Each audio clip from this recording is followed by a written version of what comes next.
Susar, herkes susar, her yer kural. Yıkın duvarları, uğra, yanıma uğra. Bir yazı tura, bükelim tüm kolları.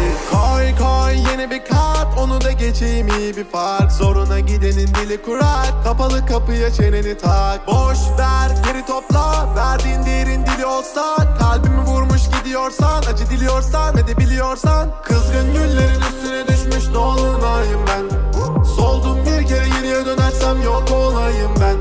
Koştum bir firara, beni ölmezsem yine ara. Kara kış gibiyim sobalara, bizi doldursun odalara. Kızgın güllerin üstüne düşmüş dolunayım ben.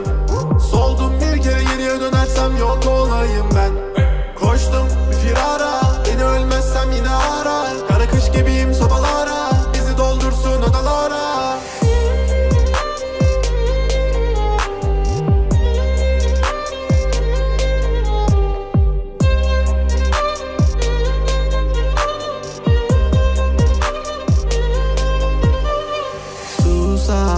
Herkes susar, her yer kural. Yıkın duvarları, uğra, yanıma uğra. Bir yazı tura, bükelim tüm kolları.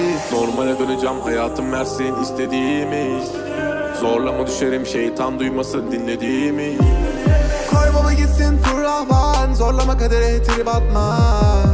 Trip atma, trip atma. Normale döneceğim, hayatım versin istediğimi. Zorlama düşerim, şeytan duymasın dinlediğimi. Koy baba gitsin fırlavan, zorlama kadere trip atma. Trip atma, trip atma. Kızgın güllerin üstüne düşmüş dolunayım ben. Soldum bir kere geriye dönersem yok olayım ben. Koştum bir firara, beni ölmezsem yine ara. Kara kış gibiyim sobalara, bizi doldursun odalara. Kızgın güllerin üstüne düşmüş dolunayım ben. Soldum bir kere geriye dönersem yok olayım